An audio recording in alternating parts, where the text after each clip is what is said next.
Good morning, folks. It's David Hubbell here, and it's Saturday, November 6th, 2021. It's the Fall Mirliton season. I think this is the 7th episode, and temperatures are really starting to cool down here in South Alabama and the Gulf Coast, and it's a bit windy too.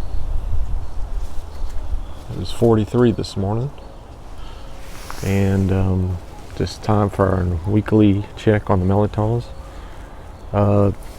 With 43 degrees, you might be wondering about the temperature tolerance for Mirlitons. And these are perennials, as we've talked about before. And so they'll keep growing until basically it starts to freeze or frost. However, the cold weather does affect it in a couple of ways, because it can do a little damage. Sustained temperatures under 55 can do some damage to the fruit. But then also, you see how these leaves are nice and pliable. They'll start to actually get very papery looking. So right now we're in a cycle where the temperatures are getting up to the 60s and 70s during the day, but dropping to the 40s, and it looks like low 30s next week. So I think from my experience has been that the Mirlitons have done pretty well with that type of cycle here in Mobile, Zone 8B, and if you're growing them in South Louisiana, it's probably a little warmer. But for the most part, the plant's pretty tolerant to that. It's really when you have those sustained 40-degree days or upper 50s that you really start seeing slow growth. And at this time, like we talked about last week, the flowers are still here and producing, even though it's cold, but the pollen and the bee activity may not be what it was a month ago. So you may have to take matters into your own hands, literally, and hand pollinate. But it's not a big deal. It gives you a chance to check out your vine and the fruit growing on it, and plus it gives you some hope on what maybe you'll yield. So we're going to go through and start walking through. You can see we still have quite a few of these female flowers coming along. Check the progress on the ones that we've already looked at. And I'll probably be picking these in the next week. Just let them get a little bit bigger. You can see next to my hand.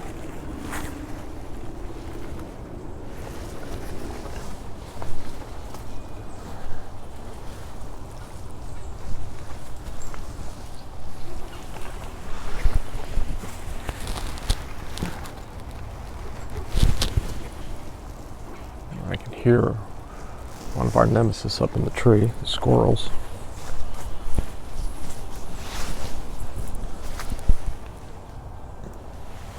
That one's actually pretty decent size too.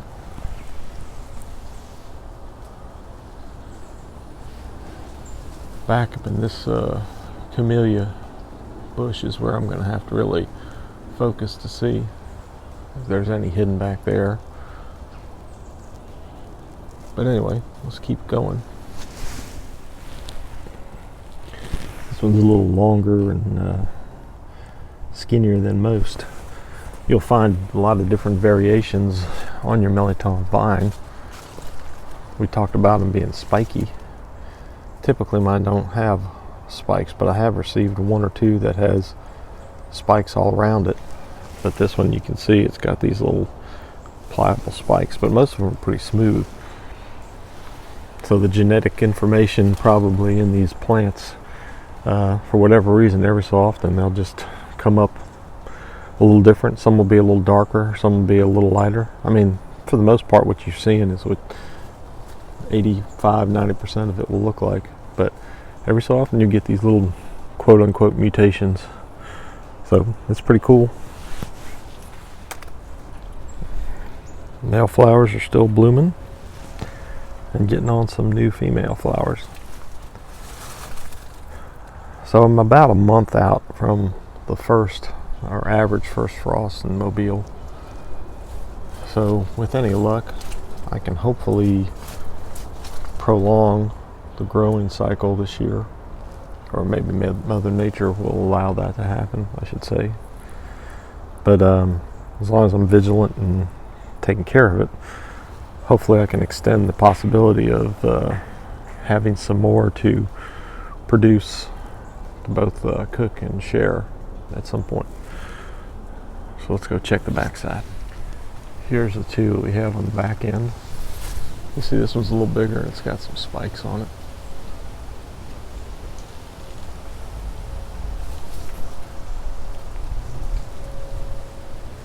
There's another one. And we got just another one right there.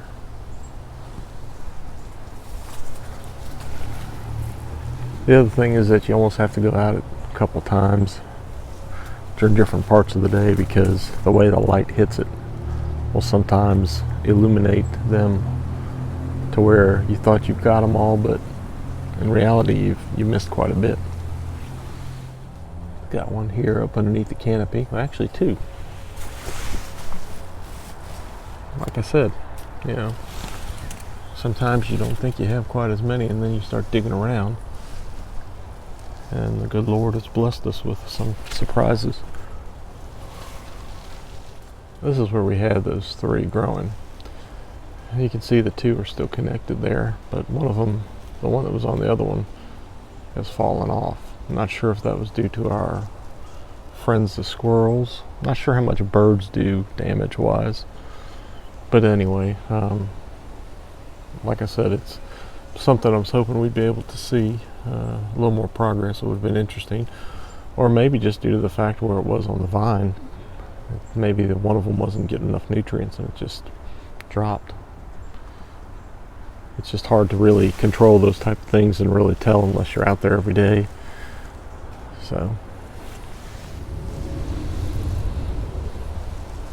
not that many more this week than we had last week. They're just maturing along. I still think, like I said, I'll probably have easily a dozen that I'll be able to pick. I'll save my first three, as I always say, to pot and start, just in case something happens and we have an unseasonably cold winter. It'll probably be several weeks, but if you look back on last year and the year before's episode, or seasons of this video diary, you'll notice that I'll show you how to cut back the plant around November or December, usually late December, early January, and that way you can have it come back. Like I said, I've been blessed to keep this plant for 11 years, and hoping I get to keep it many more. Hopefully these videos are helpful to y'all. Like I said, if you have any comments, leave them in the comment section below, or email me to rpcajun2r@gmail.com. You can find a lot of great information at mirliton.org, mirliton.org, and you can follow me on my Facebook page, Mirliton Manamobile, as well as check out and please subscribe to David J. Hubbell YouTube page, which is probably where you're watching this. Some exciting news this week. Did talk for about an hour or 45 minutes to our Mobile radio gardening guru, Bill Finch, and we had a good talk about the cold weather and Mirliton growing in South Alabama. And then also this week we started releasing a series of pronunciation videos, which I think we're going to end up with close to 30 if everybody participates. But we've got over 20 of them.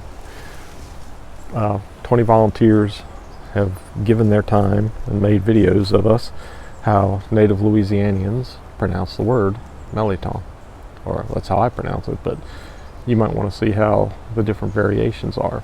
So far we've released Lois, Eric Eli, Glenn Petrie, Don Dubuque, and today released Julie and Vance Vokerson of Vokerson Sausage in New Orleans. So just in those 5 individuals alone, you'll hear some variation in how they pronounce Mirliton. Plus get their ideas of the perfect Mirliton dish. So once again, thank you for tuning in. Look forward to seeing y'all next week. And maybe I'll start doing some recipes again soon as the production starts to come in. Oh yeah, one final thing. I did notice that there are a lot of people, despite Ida, starting to pick some in South Louisiana through the Facebook pages. So that's encouraging. I guess we'll know better in about after Thanksgiving how things are doing. And stay tuned to Mirliton.org classified section if you want to see if there's anybody making them available to sell. Thank you again, and I'll see you next week.